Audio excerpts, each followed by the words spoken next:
দাঁড়াও গে, একটু বাড়ি যাবো। ছেলেরা গান ফান কইছে, আমার কি নাম নাই? আমি গো তা ওই নিয়ে চলো গো। ঠিক আছে ঠিক আছে, সবার ছেলে আসো, বসো।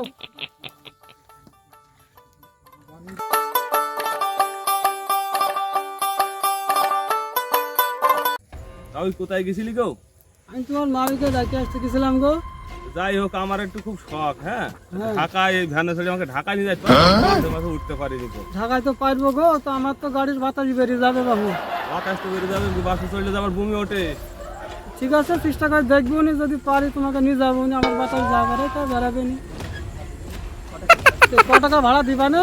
ভাড়া যা হয় তাই নিও নি, আমার তো আরে বাবু, দাম না করলে কি আর হয়? দাম করতে আমার যা লাগবে, আমার তো সংসার আছে, ছেলে পিলে আছে, মানুষ করতে হবে নি বাবু, বোঝো না? এখন কাছে ডিজিটালের যুগ, পয়সা কড়ি দরকার আছে। তুমি বলো ভাড়া কত টাকা? ভাড়া তো চলছে মনে করো যে, কিন্তু 600 টাকা, তুমি তবে মানুষ হয় 1200 টাকা দিও নি। 1200 টাকা বেশি হয়ে গেল না? ওই তাহলে ওই কথা থাকলো, আমি তাহলে তোমাকে এখন ঢাকায় নিয়ে যেতেই হবে। ঠিক আছে, তা ওই তোমাকে আমি নিয়ে যাবো নি, ভাড়া কম টম দিও নি, তোমাকে আমি ঢাকায় ছুঁয়ে আসবো নি। ওই কথা থাকলো, পরে আমি দেখা করবো না, চলে গেলাম। ভ্যানে চড়ি ঢাকায় যাবে, সে পাগল ছাগল কোথায় থেকে আসে, দূর বাবু।